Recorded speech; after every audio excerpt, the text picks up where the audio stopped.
Guys, what up? Jimmy Jam 358, also known as James. Are you? Hopefully still.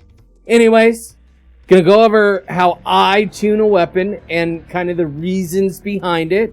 So if if that's what you're looking for, let's get right to it. Thanks for coming. If you like the video, throw me a like. Subscribe, whatever you can do that's free. I appreciate it. Thank you for coming and watching. Enjoy.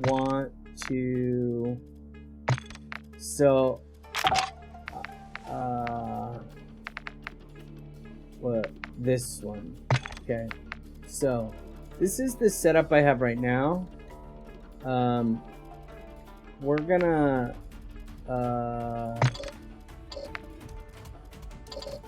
make sure. Okay, so on this, I want basically the damage to be all the way at the top. So right there, I want that to be as high as it can go. So that's either one of these, and the differences between the two basically are range, and it looks like that's it. I don't see any movement on that damage. So this, it gives me a little more range, and that's what it says: damage range, hip fire, and bullet velocity. This is bullet velocity, damage range, recoil, and hip fire.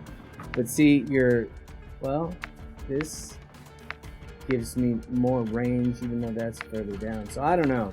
But this one is the best of them. So we'll keep that. And then, oh yeah, I did look at, so what I was doing also was I was doing this. Oh, not that. Okay, not that. I don't know why that's what that is. And I don't even know how to get that off of there now. Like, there. So it's this, and where is, okay, and then so you can go through and you can build your weapon, and then it gives you stats and whatnot on it.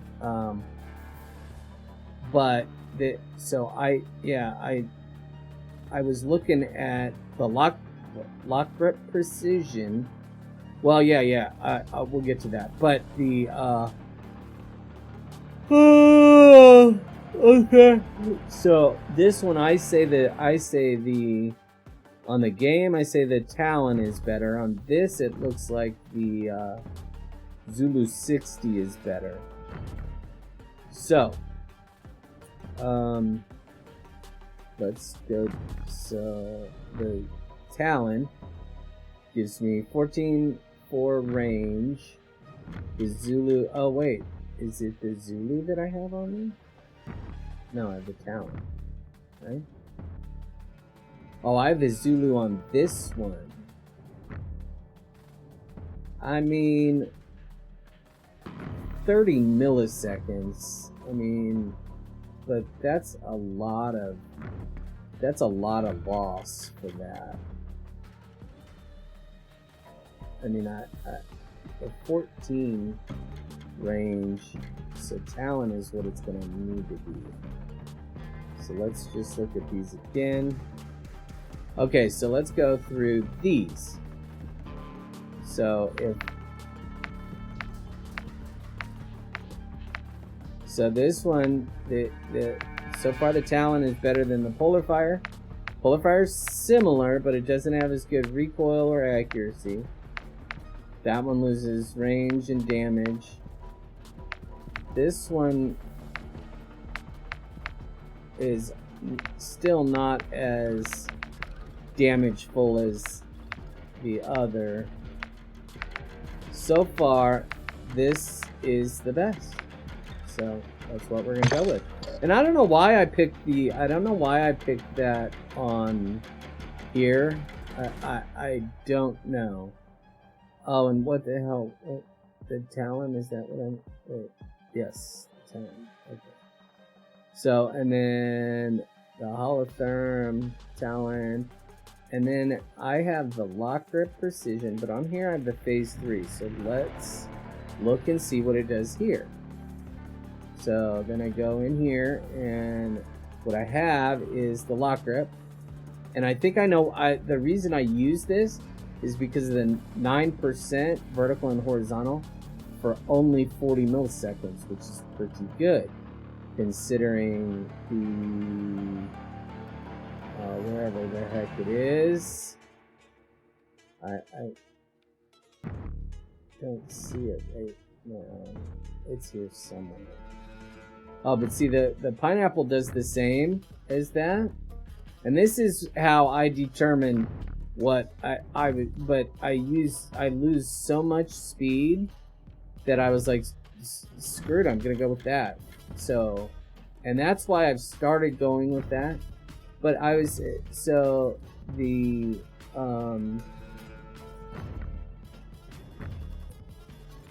is it the tiger or the, what? I'm trying to remember what that other foregrip is called. And I don't see it here. Well, because I used to do the agent, I think, or oh no, the FTAC Ripper.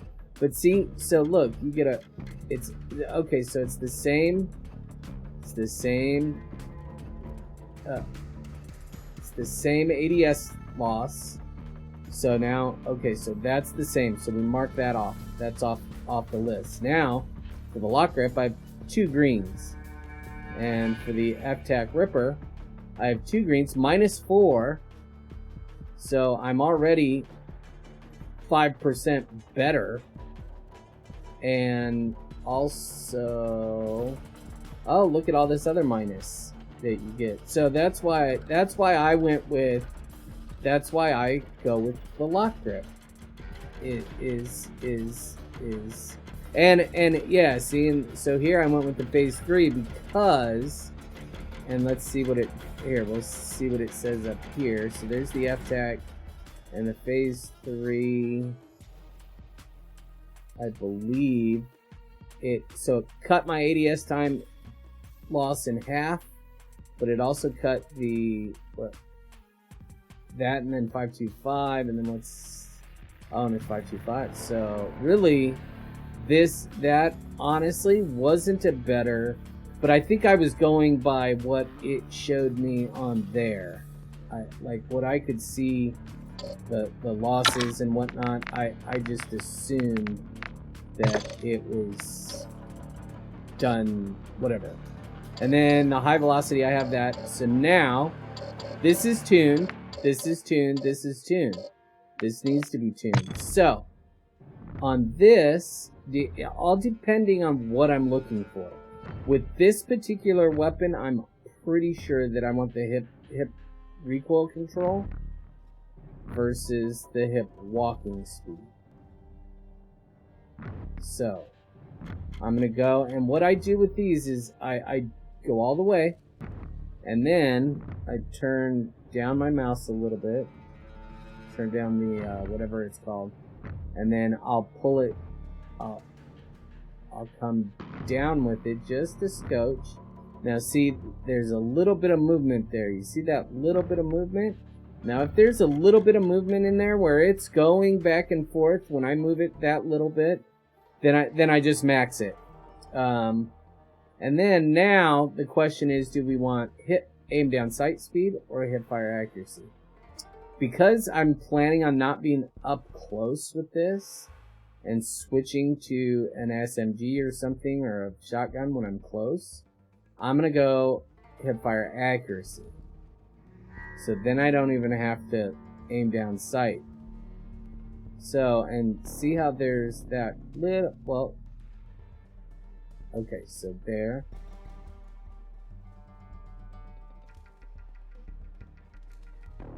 So I'm not seeing any move on any of those things. And then accuracy.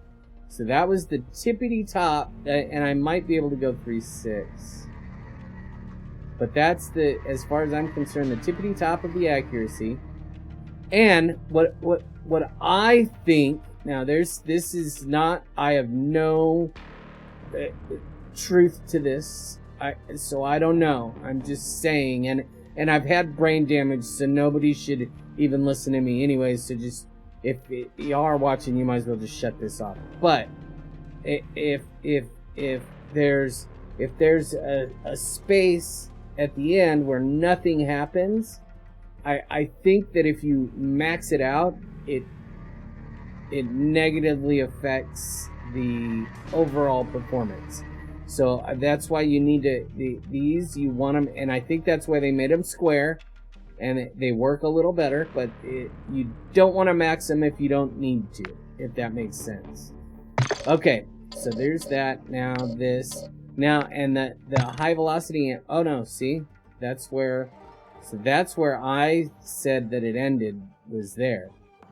And I could probably go with recoil smoothness or steadiness and actually be better, because at this point I don't, and see how there's the only thing I lose is damage. I'm not really gaining, and I lose recoil there. So right there is the top, and that gave me just a scotch more damage. So that's probably what the bullet velocity I definitely want, but this I want the recoil to be a little better on this gun. So, and I'm not going for long shots anymore. So that's that. This was my setup for long shots. Okay, so, and there we go. Everything's set up. Everything's good. Bing, bang, boom. And you can always tell if it's set up by the little, the little nut or whatever you call that. Yeah, it's a nut that up in the corner of each of the boxes. If I did not have tuning there, it wouldn't be there. So you can really easily take a look and, okay, everything's tuned. Now I don't have to whatever. And then I do find myself if and so I mean I'll go to the firing range and check her out, I mean, and if I don't see that, there we go, that was better.